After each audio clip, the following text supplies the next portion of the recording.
On today's episode of the Wild Party Podcast, I'm thrilled to welcome Amy Tughan, the heart and hands behind Cool Hand Nukes, a Nova Scotia-based brand redefining comfort in the kitchen, one handmade cozy at a time.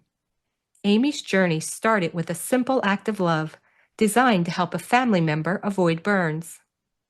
That thoughtful invention has since blossomed into a thriving business built on safety, sustainability, and serious comfort.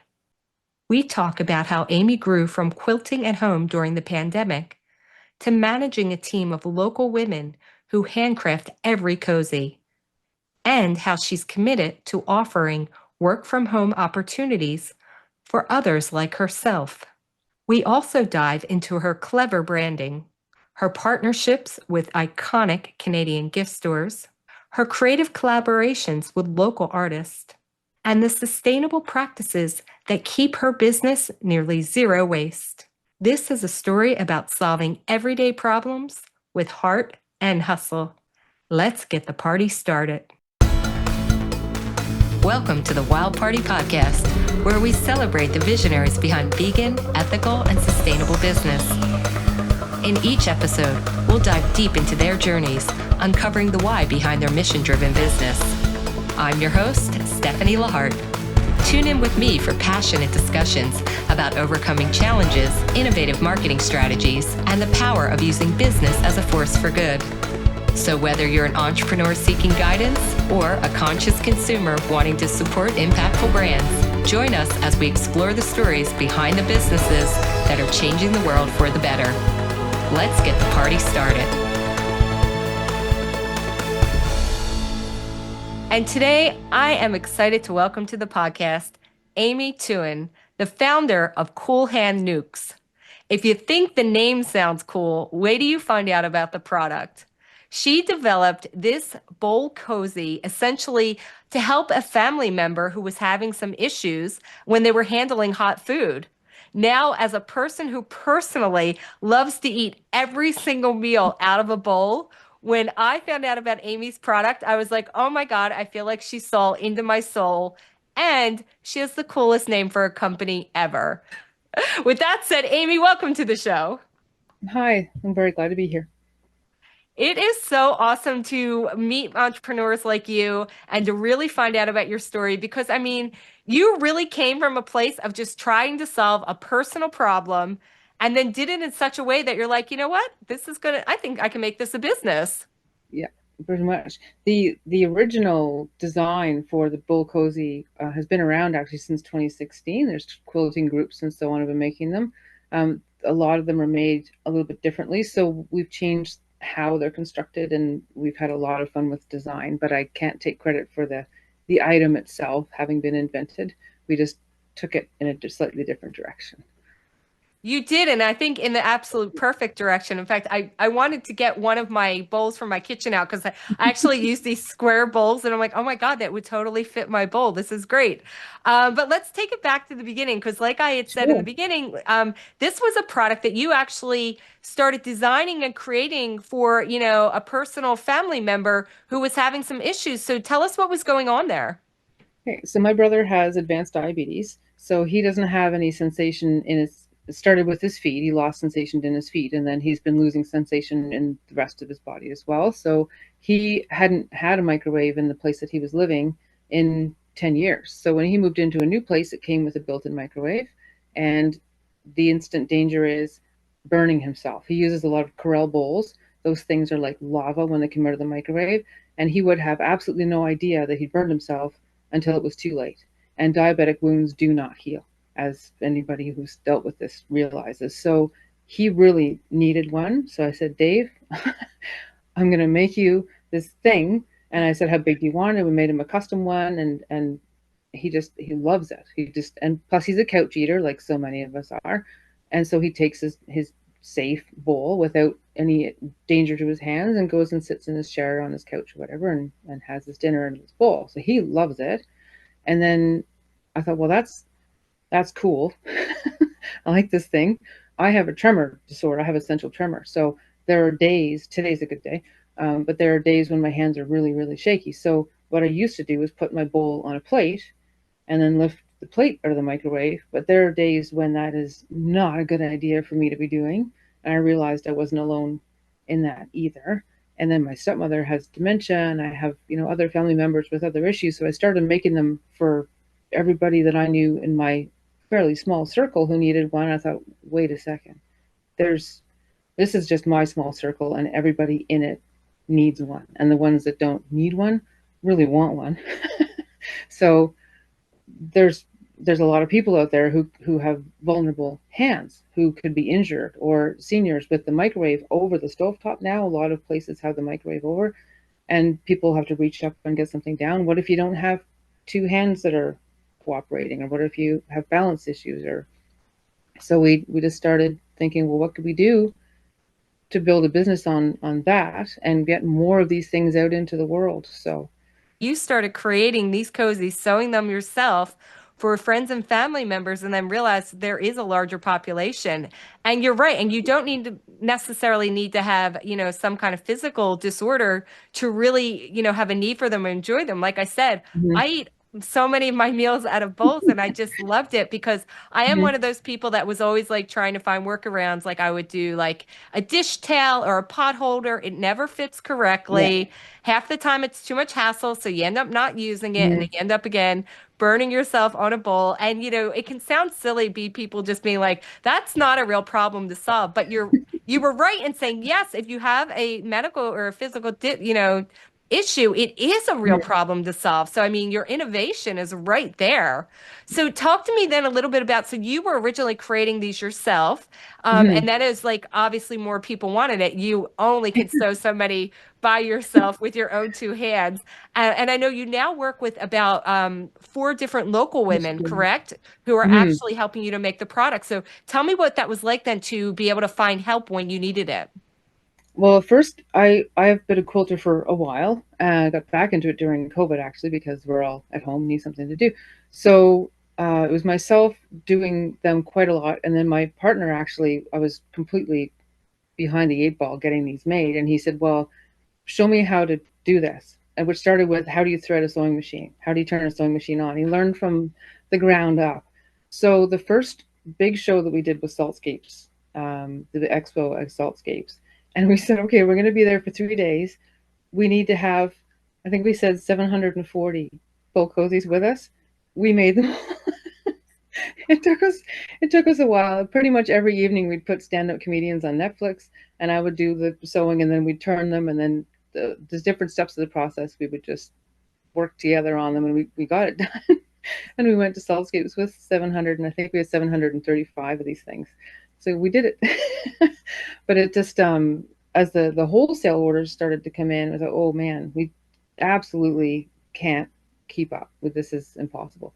So I put out an Instagram post, which mirrors to Facebook, and I said we need sewists. So we have a page on the website called Work With Us. So Uh-huh. you can go there, and it breaks down how we operate. It's all piecework, and we prepare all the materials, and we deliver them, or one of the girls meets us in town. We have these, she takes so many, this one girl, she's amazing. She takes a ton of them. So we stuff this huge duffel bag, and I stuff it with all the squares of the fabric, front and back, and the fleece and everything that she needs. And then we meet in the Costco parking lot, and we switch duffel bags, and she gives me the one full of the ones that are finished. And I said, someone's going to ask us one of these days, what is this shady duffel bag swapping in the Costco parking lot? So it's really very innocent. It's just cozy. Um, but when we first started advertising, we had quite a good response, actually. So what we did was we sent out a kit with instructions and the two pieces of fabric and the fleece and instructions, and said, here, just make one, and then we'll meet up with you and we'll take a look, or send us really good pictures or what have you. And then if we saw that the quality that we needed was there, we said, well, let's give you a set. So we'd start somebody out with 12 or 24 and say, just make these and we'll meet you next week, and we go through them all. So we ended up keeping working with one girl went back to school, and one girl had, life happened, so she's gone off and done other things. But still, four of the girls are still with us, and all working very steadily, and they're absolute lifesavers. We just literally right now could not keep up if it wasn't for the ladies who sew with us. It's pretty That's cool. such, I mean, that's so cool. So, you're having that success, and it's like I always tell people, it's like when they're trying to make their business, get off the ground and successful, it's like you have to really think about, like, if you had a million orders come in, could you handle them, right? What do And you your do answer was, exactly? well, we're going to try. Sewing 740 of them, that is totally impressive. What's also Good impressive is job. that you really decided that this was going to be not only your own business, but you were going to stick with employing local women, which is so Mhm. admirable. We hear more and more about, local jobs seem to be disappearing, and you are in Nova Scotia and you are employing people in the local neighborhood, which is awesome. But at what point do you think you would have to actually maybe start looking for outside help, maybe finding a factory or whatever? What's the tipping point for you of how many you guys could actually produce?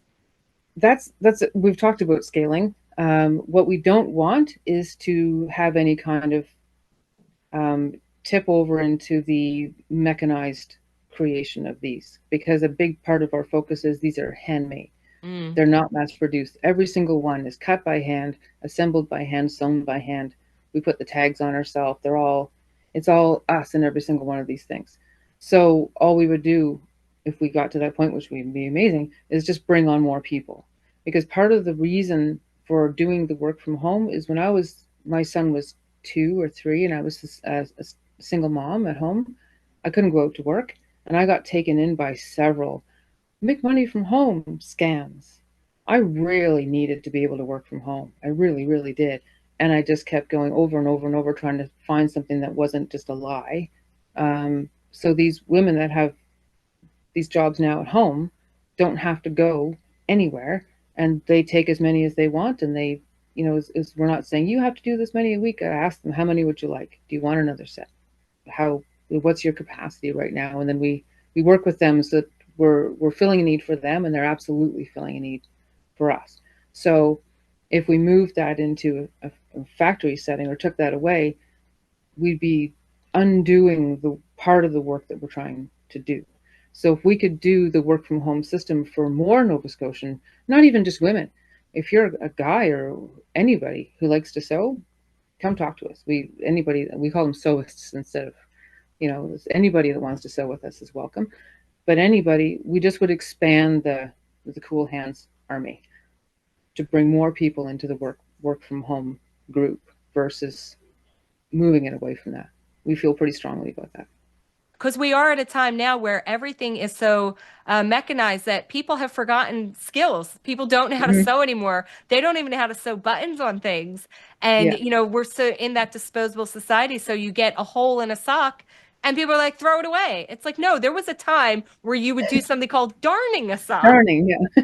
And I remember growing up, my mom had one of those wooden balls that you would put Mm-hmm. a socket, over, and that's how you would sew your socks. And like I told somebody about that, they're like, "What are you talking about? A wooden ball?" I'm like, "You never darned a sock on a wooden ball." I felt like Mm-hmm. I grew up on a farm. And by the way, I grew up in the city in Philadelphia. So I mean, but I'm sure you'd have had that response too, where people are like, "What are you doing?"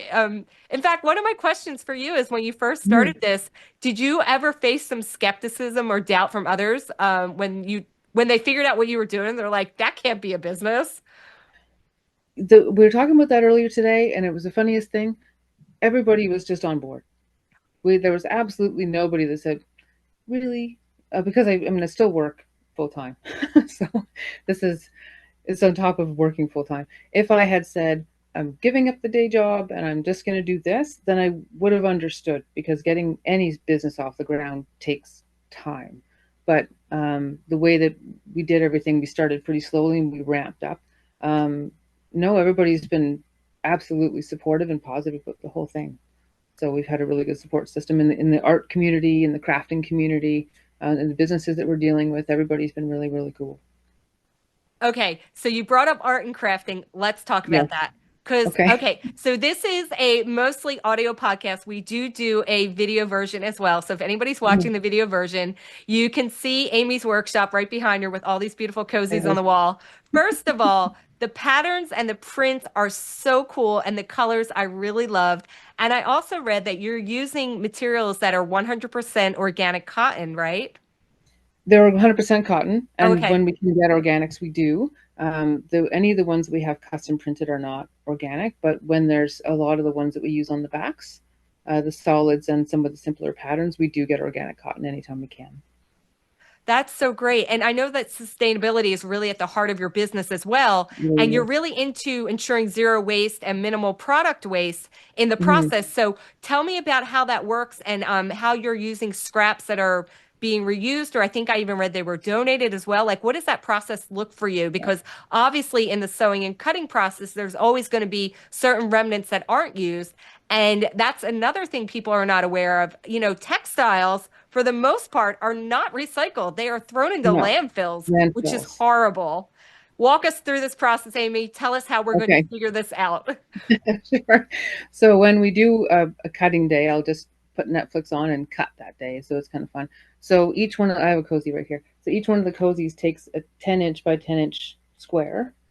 So then the pieces that are left, we make several things. So we make these little eyeglass cases. So that's a 4.5-inch wide piece. Or we make jar grippers for if you have sore hands, you can't open jars. So that's a 6-inch piece. And when they get really small, we make bookmarks. So the pieces get smaller and smaller. And then if there's scrap pieces that are bigger, but the patterns don't suit smaller items, we put them in a box and I put them on a free cycle on Facebook. And there's always quilters or like, oh, scraps. And they come and get them and they turn them into something else. Somebody who does really fine patchwork quilting will take a piece as big as a postage stamp and they just can't. They'll make something out of it. So our scraps get given away to quilters. There's a lady in the community who teaches kids how to sew. She takes a bunch because it doesn't. They can just try things out on scrap, and they can learn on scraps and make things. And her daughter actually made herself patchwork dress out of the scraps of all of our patterns. It was pretty cool. So we do that, and then the inner core of each of our cozies is 100% cotton fleece. So when we're doing a cutting day for that, we end up with a lot of long, skinny strips, and we save all of that in a big bag. And there's a lady here who in the community who takes them, and she makes stuffing for stuffed animals out of it. So she stuffs her projects with the remnants of our fleece. So we always everything gets given away, either used or given away. That's incredible to really be so thoughtful like that and make sure, like even down to the smallest piece, giving them to the quilters. Mm-hmm. I come from a quilting family. My aunt Yeah. has been quilting her whole life, so I do understand the quilting mindset, and I've seen them be able to take these small pieces and utilize them. So I'm so glad that that's a thing where you live as well, because Mm-hmm. it is again, it's like being more thoughtful in what we do instead of just being, ever always so in a rush. I feel like that we just do, instead of the measure twice, cut once, we just start cutting and we Yeah. throw stuff away. And then, there's just no thought in the process. And you're like, oh, well, what would I do with that anyway? And Mm-hmm. as they always say, one man's trash is another man's treasure. And I find that very true. Community. It sure I is. mean, so I live in West Hollywood, and I can't tell you. So I have a dog. I walk my dog all around the neighborhood. We walk like at least 2 or 3 times a day, and my neighborhood's kind of cool because people really do put stuff on the curb all the time with the Mm-hmm. intention of like, hey, somebody else would want it. And I have to tell you, I've gotten most of my planners from the sidewalk. I've gotten shelves. I've gotten all kinds of things. So yeah, if I was in your neighborhood, I would be one of those people that'd be like, oh, I could use your scraps for something. Yeah. Yeah. Everything is the around here too. One of my shelving units in the garage just is the same. We Yeah. have some of our shop stores, so people do that here too. It's great. That's so cool. Okay, so up until this point, it sounds a little bit like unicorns and rainbows, but as we all Mm-hmm. know, when you're starting a business, it does take some planning and capital. So Mm-hmm. when you were starting, how were you able to start, even start the business and then start scaling? Because obviously you need material. So where was all that financing coming from, or what did you do?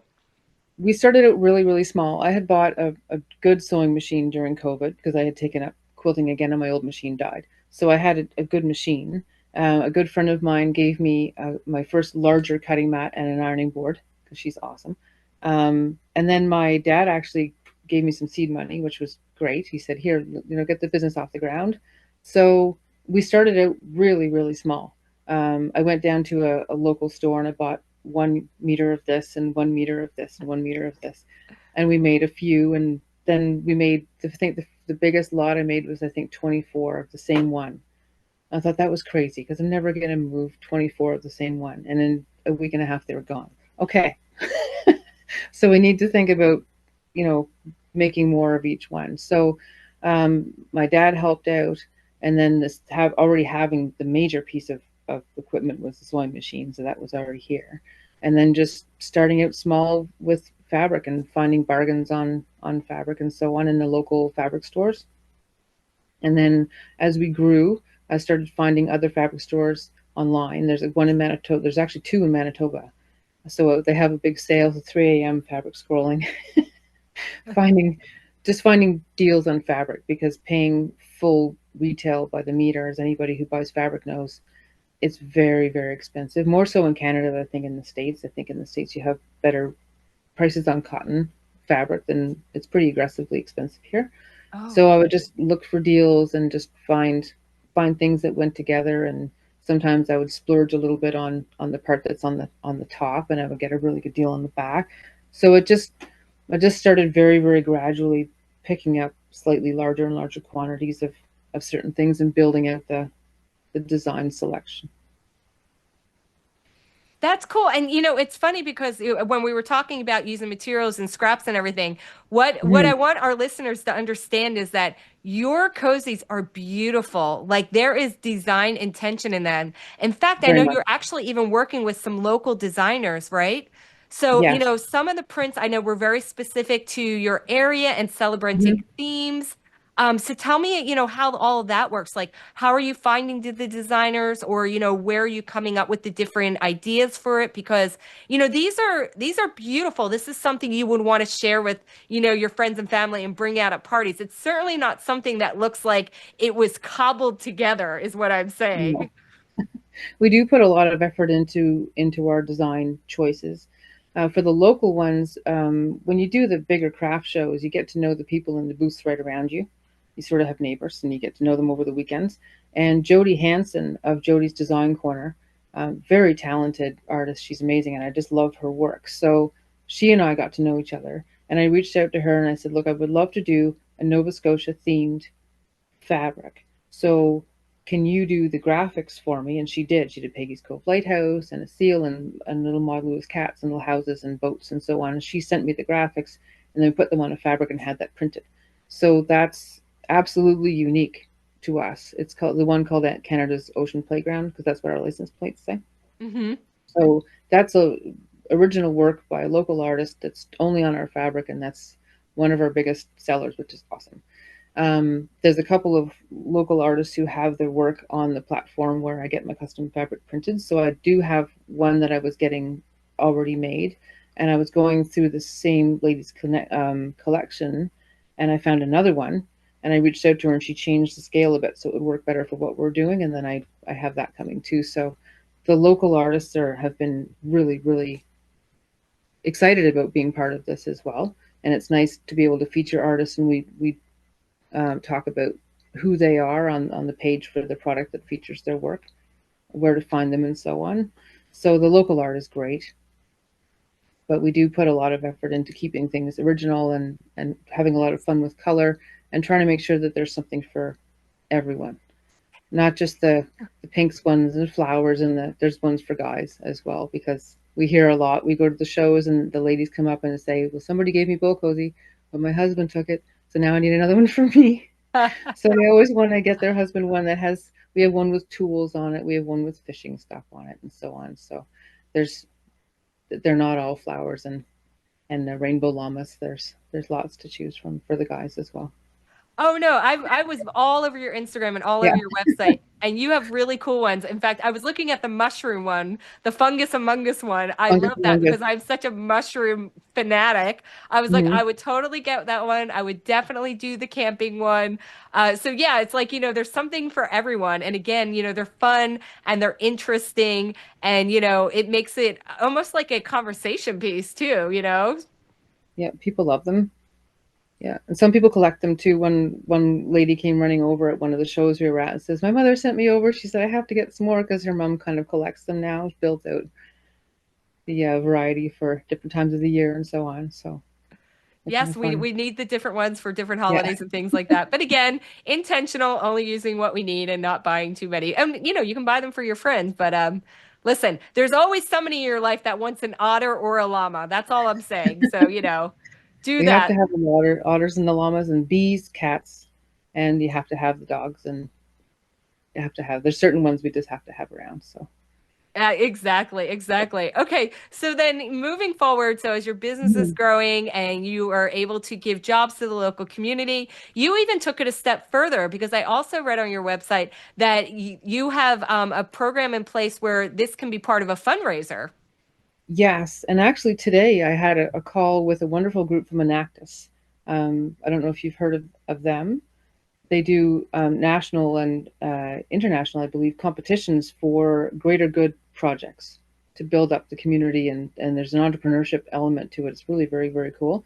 So I'm actually going to be working with them because they're going to be doing a custom cozy with their logo on it, and we're going to be doing a fundraising effort in combination with Enactus, with our local Nova Scotian Enactus team. So they're doing a project on food security, which is really, really cool. So absolutely, if there's fundraising to be had, we're on board. We've reached out to Diabetes Canada. That's a cause pretty close to our hearts as well. So we're waiting to have a chance to talk with them as well. Yeah, and it definitely gives it a different flavor to a fundraiser too, because, a lot of the fundraisers are the same. It's like gift wrap or it's candy or something, but this is a really cool one. And I love the fact that you could actually brand it for your organization or for the fundraising that you're doing. I think, again, just showing the intention in the design and the product really speaks to people. Like they feel like it's something elevated and special, which it is. Mm-hmm. Uh, so let me ask you something personal. When you were Sure. growing up, did you consider yourself a very creative kid? Were you always making things? Always making things, usually building things. I've spent most of my adult life in the construction industry. So it was very much give me a chance to go make a tree fort or another fort in the woods or build something in the backyard or in the workshop downstairs. My father was very much in with the tools and the garage was always full of tools and the workshop area. So I was very involved with getting my hands into making things early.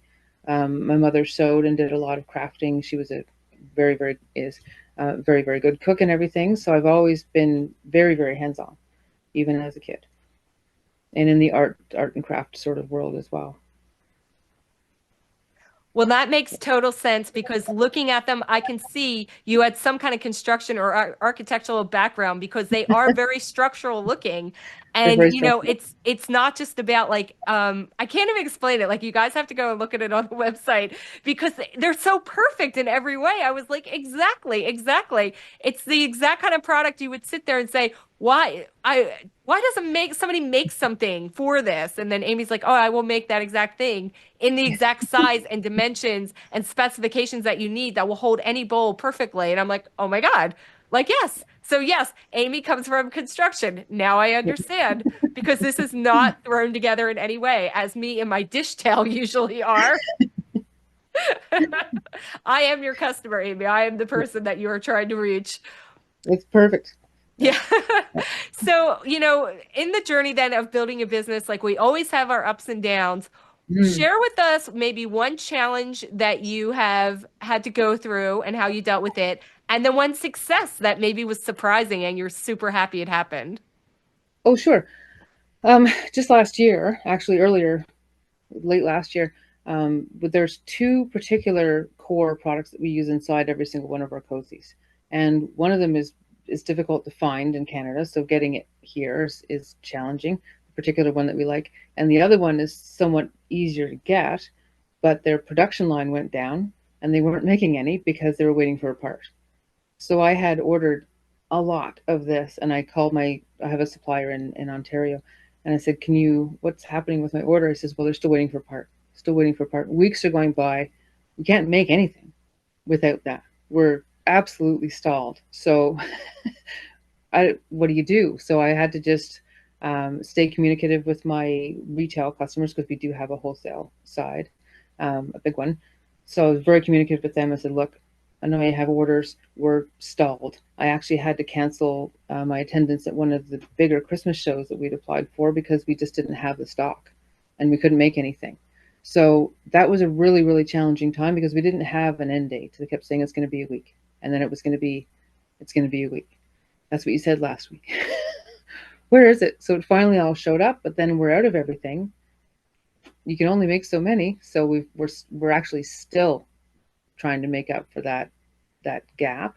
So what we've done is we've aggressively made sure that we can get the other one. We've created two new relationships with distributors to make sure that we can get the alternate product. So there's always one or the other. The production lines can't possibly both be down. You would think. I shouldn't say that. But the lack of, I mean, if I'm out of a certain design of fabric, I'll go get another design of fabric. That's okay. I'll be out of this one, I'll go get another one.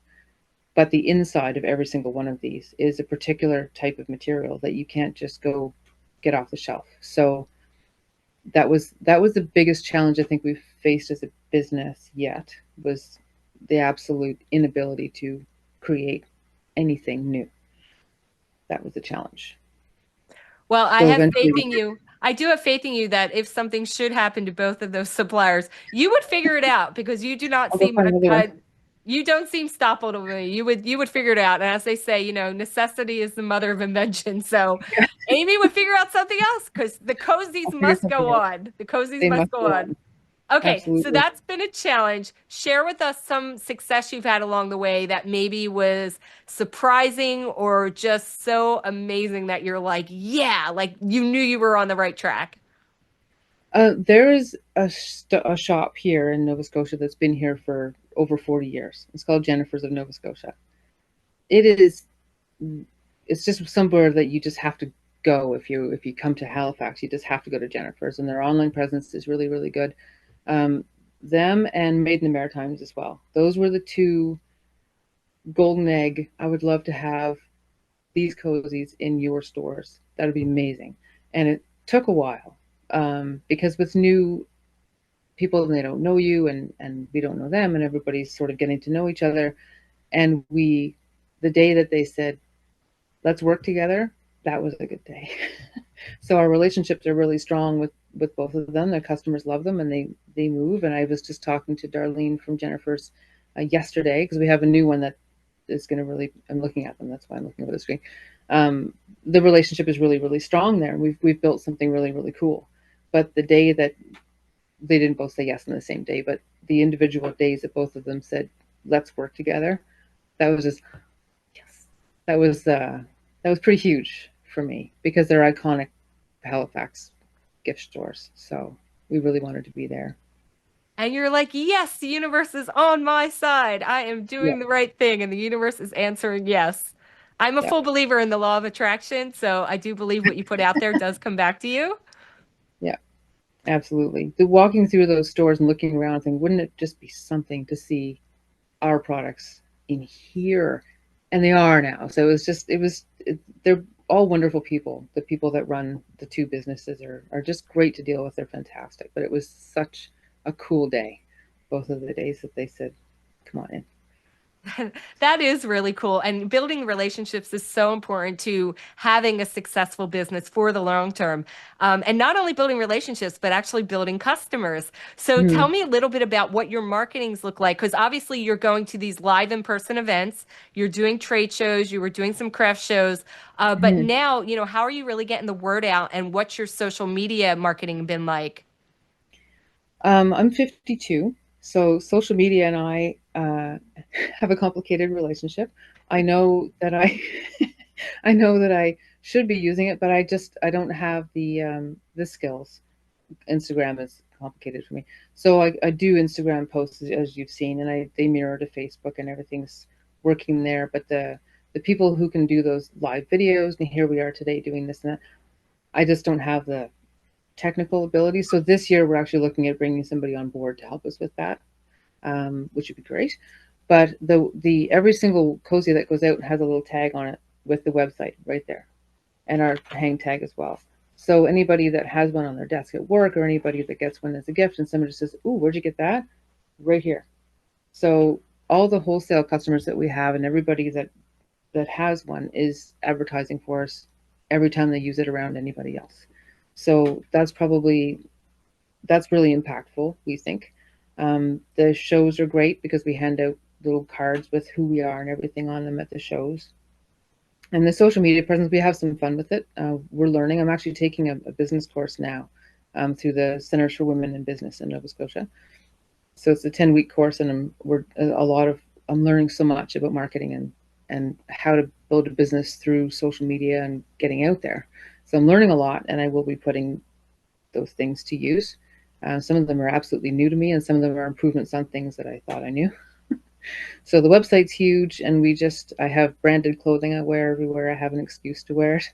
And there's magnets on the car, and we hand out our cards and everything anywhere that we can. So it's a lot of word of mouth and a lot Hey, of listen, word of mouth is one of the best converters for any business. In fact, big brands struggle with that because they really Mhm. want people to talk more about their products in that way. And hence why, the influencer sector really took off, basically paying people to. But when you have such an amazing product like yours, we don't need to go that route because, first of all, your product photos are gorgeous. They're all on Instagram, and they look very appealing. They look very usable. And the other thing is, people immediately understand how to use it, which is often a big hurdle for brands when they are coming out. It's like, oh, if I have to explain it to you, does that make it, less user friendly? And for yours, I really felt with your Instagram photos specifically that immediately upon first look, people would get it. That's why I was bringing it up. Like, wow, you must have somebody looking on it because some of your posts were really very pro looking. Yeah, well, thank you. We just have a little photo booth here, and we take all the pictures here, and I just do little graphic things in Canva and have some fun with them. So we do try to occasionally put one in saying, "What is this thing? This is what it is." Because people have walked by it at the shows, and they're looking at it and going, "Those look weird. I don't know what they are. I don't want to ask. I'm going to keep walking." And we've been asked twice, "Is it a hat?" So one of our signs that we put up in our booth says, Not a uh, hat. question, is it a hat? Answer, anything's a hat if you try hard enough. That's So good. That's good. Humor always works. I really humor like that. always Yes, works. I could see how they would think it might be a little hat. A little hat. But no, if there was a bowl around, I think I would get it. Speaking of things that need some explaining, because I teased it in the beginning, when I heard your company name, Cool Hand Nukes, I Hmm. was a fan because I know where that comes from. So Exactly. tell us why you decided on using Cool Hand Nukes. Yep. As you've seen on the website, all of our cozies have names. We just call them by name, and they're often puns or little silly humor things because that's our household sense of humor. It's just how we are. So we knew when we started this that we had to call it something funny, sort of ear catching, so to speak. So we were actually out for a ride. My partner has a motorcycle, and I don't drive, but I'm on the back. We were just driving along the road, and I poked him in the. We have the communicators and the helmets, and I poked him in the ribs, and I said, "Cool hand nukes." Cool Hand Nukes. It just popped into my head because it was actually from the movie Serendipity. John Cusack's character is always saying, "Cool Hand Luke." You never seen Cool Hand Luke? And he's always saying the movie name in the movie, and I love that movie. So I had seen it recently, and I had the name stuck in my head.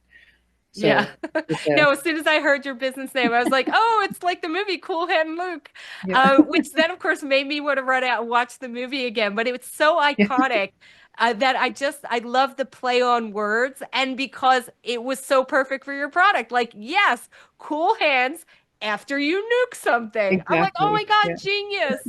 Genius. Do you understand that companies pay branding companies like millions of dollars to come up with something so perfect like that? And you nailed it. it just once I said it in my head, I was like, that's it right there. So then after we got home from that ride, I started going, somebody's already got it. Somebody's already using it. I'm not going to be able to get it. It was available, registered the domains right away. So we did shorten the name for the tags and a lot of our website stuff to coolhands.ca because coolhandnukes.com with the tag was like that. Or the text was way too small to read. So we use both, but it's all us. But yeah, it was an instant, yeah, that's the one sort of a name. So I'm glad it was available. That's the one. Oh, and I just wanted to point out when I asked you about marketing a second ago, you didn't mention a very important part of your grassroots marketing that you were doing, which was reaching out to podcasters to get an interview because you contacted me personally, which I loved. And as soon as I looked at your website, I'm like, absolutely. So yes, podcasting is a great way to build your brand. So find podcasts that are in line with your mission and, reach out to those podcasters. Because like me, I'm always looking for interesting people to interview, and you were so great. I'm really glad you reached out to me. And this is also me telling people out there that are listening to it that if you think your business is in alignment with the Wild Party, please reach out to me personally. I do handle all the requests myself. So we're all grassroots businesses. Yeah, this is the first podcast I've ever done in my life. So this is the first for me. So this is one of those exciting days that you can ask me about later because this is very, very cool for me. It's very exciting.